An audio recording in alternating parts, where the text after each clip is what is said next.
नमस्कार and welcome you to study IQ. मैं हूं प्रशांत धवन। नाउ रिसेंटली एक बहुत ही इंपॉर्टेंट डेवलपमेंट हुई है जिसके बारे में आपको बताना चाहिए।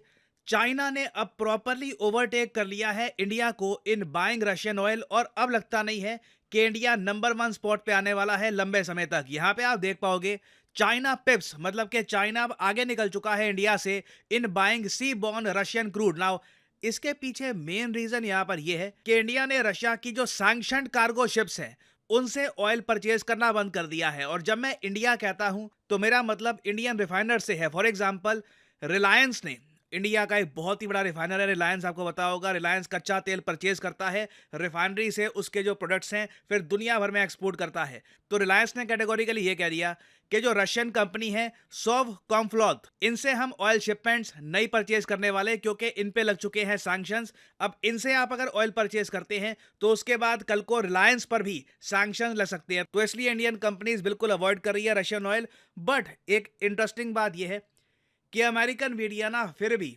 जब भी रशियन ऑयल की बात करता है, जब भी इस बारे में बात हो रही होती है कि यूक्रेन रशिया वॉर में रशिया को सबसे ज्यादा पैसों का सपोर्ट कहां से आ रहा है, उस वक्त ये कैटेगोरिकली इंडिया की बात करते हैं। ये जो छोटी सी एक क्लिप है सीएनएन की, ये मैं चाहता हूं आप और मैं मिलकर देखें। अब यहाँ पे आप देखोगे सीएनएन की इस रिपोर्ट का टाइटल ये है कि क्रेमलिन, क्रेमलिन मतलब कि रशियन गवर्नमेंट आज से ज्यादा अमीर कभी भी नहीं थी, और इसका रीजन है एक यूएस स्ट्रेटेजिक पार्टनर। और ये पार्टनर कौन है? इंडिया की ये बात कर रहे हैं। अब ये देखिए। is richer than ever before. Last year's budget was $320 billion, about a third of which spent on its invasion of Ukraine. ये भी एक बहुत ही इंपॉर्टेंट बात है कि रशिया का जो बजट था उसमें से एक तिहाई तो सीधा इन्होंने यूक्रेन की इन्वेजन पे ही खर्च कर दिया है। Sanctions were meant to dent oil paying for war, but instead, India has stepped in and is now buying 13 times more Russian crude oil than before the war. अब कितनी अजीब बात है, देखो खुल के ये कहते हैं कि सैंक्शन से हमें उम्मीद ये थी, पश्चिमी देशों को उम्मीद ये थी कि हम चोट पहुंचाएंगे रशिया को, मगर इंडिया ने इतना ऑयल परचेज किया है कि हमारे सैंक्शंस फेल हो गए हैं। Worth $37 billion last year, says one estimate exclusively given to CNN. और इस टाइप की जो रिपोर्टिंग है ना अमेरिकन मीडिया की, इसने इंडिया की एक ऐसी इमेज बना दी है यूरोप में और जगह। मैं काफ़ी बार अगर मान लीजिए किसी थिंक टैंक के आदमी से बात कर रहा होता हूँ जो यूरोप से है या फिर किसी और कंट्री से है, उनका पहला क्वेश्चन यही होता है कि why is India supporting Russian Ukraine war. मतलब इवन दो उनको इतना पता होना चाहिए, पढ़ के वो इतना जान सकते हैं कि इंडिया काफ़ी हद तक एक न्यूट्रल स्टांस बनाकर बैठा है, मगर अमेरिकन मीडिया की रिपोर्टिंग ऐसी है कि दुनिया को एक ऐसी इमेज जाती है कि सारा जो रशिया को सपोर्ट आ रहा है ना आज के समय, ये इंडिया से आ रहा है। चाइना की बात ये लोग बहुत कम करते हैं फॉर सम ऑड रीजन, जबकि रशिया को जो एक्चुअल फायदा मिल रहा है वो चाइना की करेंसी युआन से मिल रहा है, क्योंकि जो भी रशिया को पेमेंट हमने करी है वो इंडियन रुपीस में करी है। रुपी एक इतनी ग्लोबल करेंसी नहीं है जो आज के समय चाइनीज युआन बन चुका है। चाइना ने जो युआन पे किया रशिया को, रशिया एक बार को उस युआन का इस्तेमाल करके इंटरनेशनल मार्केट में बहुत सारा रॉ मटेरियल, वॉर आइटम्स, बहुत कुछ परचेज कर सकता है। इंडियन रुपी के साथ क्या हुआ है कि जो रशिया को हमने पेमेंट करी है रुपी की, रशिया ने वो सेम पैसा वापस इंडिया की मार्केट में इन्वेस्ट कर दिया है, क्योंकि इनके पास और कोई ऑप्शंस थी नहीं उस रुपी को वापस अपने देश में ले जाने की। और इस सब के बीच में एक सबसे फनी बात ये होती है कि रिसेंटली यूएस ऑफिशियल्स इंडिया में आए और इनको बात करनी थी रशियन ऑयल से related.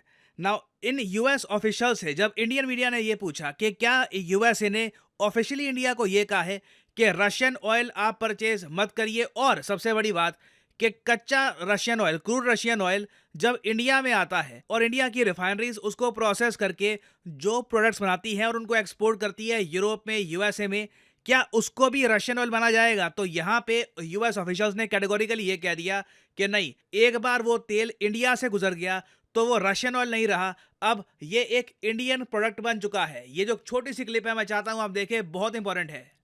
Just to add on to what Eric said, again, on the purpose being limiting revenue to Russia, but not dictating that no trade can be done in Russian oil. I also want to specify that once Russian oil is refined, it's therefore, from sort of a technical perspective, it's no longer Russian oil. If it is refined in a country and then sent forward from a sanctions perspective, that is an import from the country of purchase. It is not an import from Russia. ना ये बात openly US government officials कह रहे हैं कि जो ये theory है ना कि रशियन ऑयल इंडिया से होके जा रहा है यूएसए और यूरोप में, अगर जा भी रहा है तो वो एक इंडियन एक्सपोर्ट है। उसके बावजूद हम देख रहे हैं कि वेस्टर्न मीडिया ने, अमेरिकन मीडिया ने, मैं कहूँगा पर्टिकुलरली, एक आप कह लीजिए सिंपल सी इन्होंने हेडलाइन बना दी है हर जगह कि Russia has never been richer thanks to US strategic partner. और अजीब बात देखिए, जैसे मैंने आपको बताया वीडियो के टाइटल में, चाइना आज के समय इंडिया को बीट कर चुका है to become the largest Russian oil buyer, मगर चाइना का नाम आपको ना हेडलाइन में दिखेगा। अगर आप सोच रहे हैं अच्छा नीचे बाकी के आर्टिकल में कहीं बात करी होगी ना चाइना की, नहीं, स्पेसिफिकली मतलब ऑलमोस्ट आप कह लीजिए एक इमेज बनाई जा रही है कि यूक्रेन की वॉर की फंडिंग अगर कहीं से हो रही है तो इंडियन रुपी से ही हो रही है।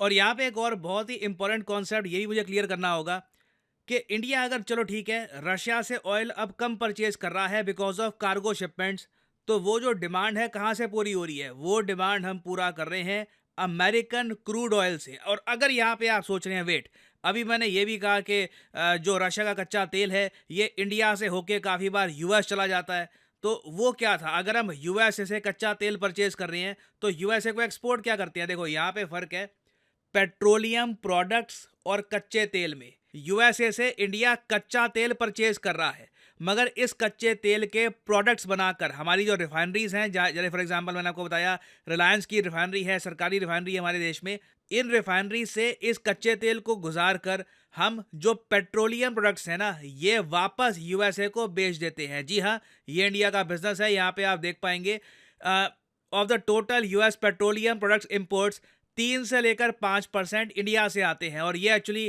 एक्चुअली एक साल पहले का डेटा है। ये जो परसेंटेज है अब काफ़ी हद तक बढ़ भी चुकी है। तो ये एक्चुअली काफ़ी सैड है कि इंडिया आप कह लीजिए एक बहुत ज़्यादा न्यूट्रल और यहाँ पे एक वर्ड यूज़ करना पड़ेगा इनोसेंट कंट्री है regarding oil purchase and exports, but still views के लिए, क्लिक्स के लिए आप कह लीजिए पर्टिकुलरली इंडिया का नाम लिया जाता है और इंडिया को ब्लेम भी किया जाता है ना। उम्मीद करता हूं कि ये वीडियो देख के आपको कुछ क्लैरिटी मिली होगी, क्योंकि आप अगर वैसे यूरोपियन और अमेरिकन मीडिया देखोगे तो वहाँ पे क्लियर पिक्चर बना दी जाएगी कि लिटरली रशिया की जो यूक्रेन वॉर है ये इंडिया ही फंड कर रहा है, but as you just saw सच्चाई कंप्लीटली डिफरेंट है। और फाइनली यहाँ पे मैं आपसे एक क्वेश्चन पूछूंगा। क्वेश्चन यहाँ पर यह है कि हाल ही में किस कंट्री ने ई वीज़ा की फैसिलिटी प्रोवाइड करी है टू इंडियन टूरिस्ट्स कि अब एम्बेसी में जाने की जरूरत नहीं है, ऑनलाइन ही आप वीज़ा प्राप्त कर सकते हैं। यह है यहाँ पे आपकी ऑप्शंस, यूके, ऑस्ट्रेलिया, जापान या फिर यूएसए।